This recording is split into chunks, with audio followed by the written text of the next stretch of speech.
कि हम कथा सुनाते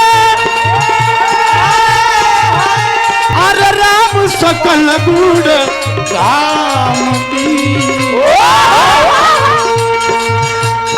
रामायण है राम की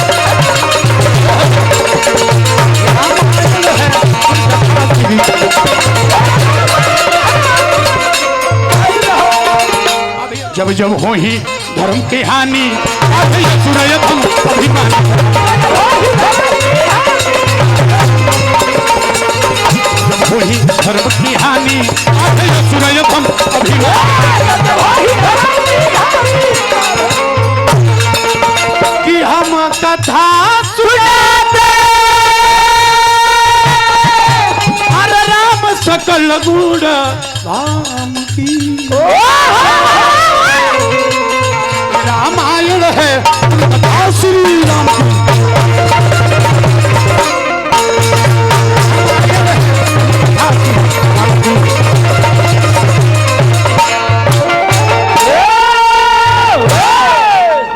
मानस के बात था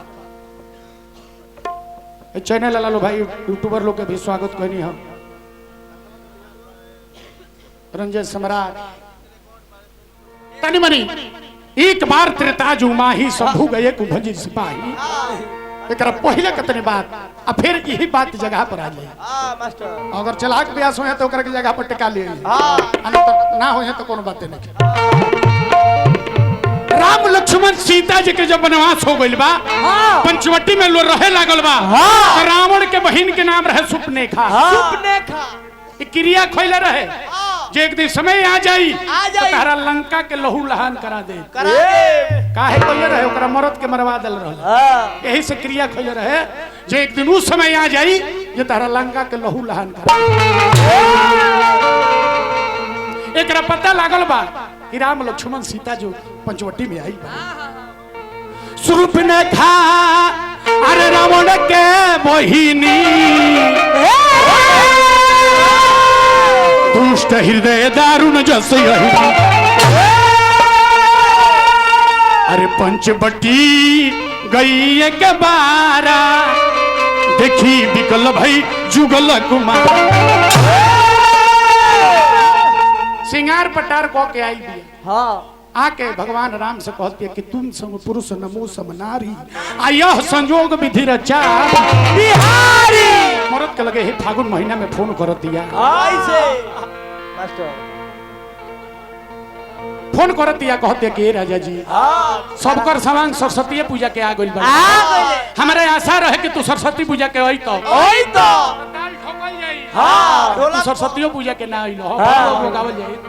सरस्वती पूजा के ना आइलो हमरा उम्मीद बा जे फगुआ में आइबो अगर फगुआ में ना आइबो तो हई सब घोड़ुआ पुआ हे पाड़ा के खियावे के पड़ी कोरिया का पाड़ा ओ मौगी का कहतिया कि अखिया जो हतिया रोहिया अरे तोहर राजा जी जनवा जनवा ले के आइबो का अरे हमारे राजा जी जनवा तो द्वार पर बानी जा द्वार पर लायक लेदारी मौगी कहतिया का कि अखिया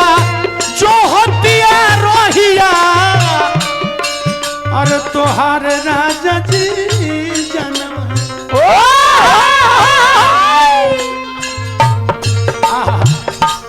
कि अखिया जो हतिया रोहिया तोहार राजा जी जनवा परम आदरणीय संजय राय जी की तरफ से बहुत बहुत पुरस्कार हार्दिक हार्दिक अभिनंदन संजय राय भैया जहाँ रही राजा बन के राज करी कि जनमा लिए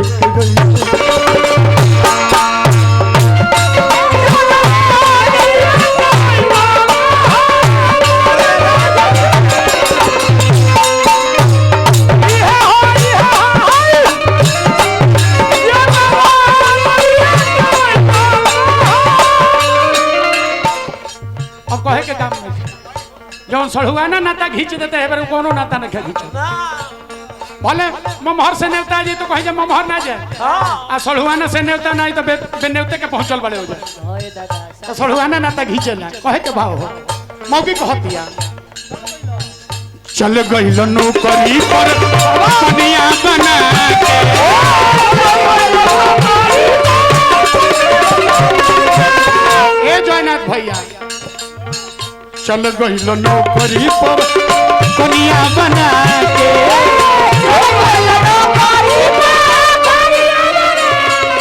जयनाथ भैया फिर पुरस्कार देने अपना माता जी के आत्मा के शांति खातिर भगवान से प्रार्थना करो ये माता जी के आत्मा के शांति मिले उत्तम लोक मिले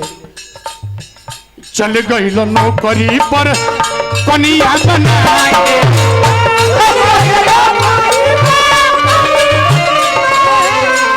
सुधियो न लेहलो हम एक बेरिया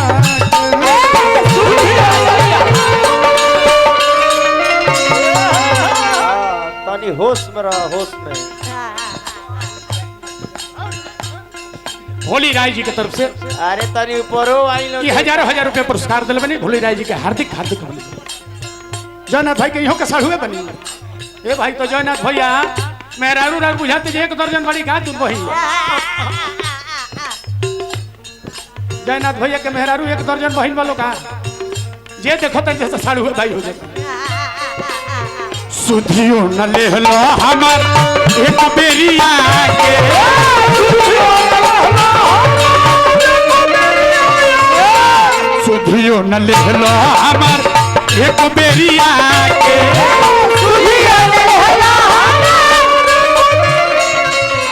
जयनाथ भैया खाली साढ़ुआ लोइल बा के साढ़ुआ न लोबा तो तनी साढ़ुआ लोबा तो ओहु लोग के बोलौले आई कि तोहरे खातिरों में सोर हो अरे सिंगार राजा जी जानवा अरे हेनियो बहुत बहुत पुरस्कार थे नमो बता दे आरा मिल के मालिक प्रसन्ना जलेश्वर राय जी की तरफ से ये हजारों हजार रुपए का पुरस्कार देनी अरे तनी हेनियो चले देवता जयनाथ भाई जी का समझी बनी अरे बाप रे हमनियो के बानी सा तो सम माने बराबर अधी माने बुद्धि दोनों समधि के बुद्धि बराबर होखे के चाहिए ओकरे के समधि कहल जाला आए है बेरा देखि तो यहां के समधि क्वेश्चन बनी कैसन बानी आइल बनी समधि की है जोग में तो इतना खर्चा करतनी आए है बेरा के समधि लो 100 रुपया कम हो जाता तो एक दाना लेनावाड़ी में बड़े एक जना बसवाड़ी में ऊ काहे पटरिया ने के धरो अच्छा कि तोहरे खातिरों में सो रहो अरे सिंगार राजा जी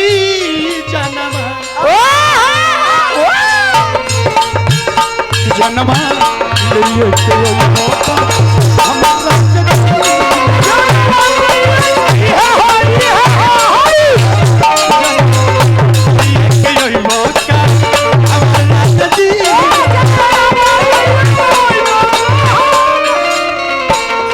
मौके कहते कि ए राजा जी लथ प्रभुनाथ बोलो कहिया ले चली लथ प्रभुनाथ बोलो कहिया ले चली सोनू संग दिल संगे गाड़ी जल्दी धली संग दिल संगे गाड़ी जल्दी धली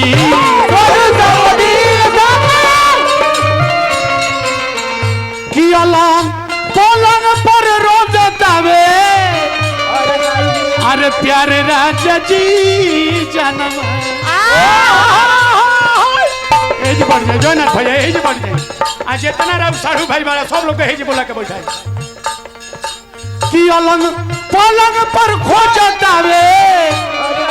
अरे प्यारे राजा जी जनमा जनमा लिए के होता हमारा राजा जी जनमा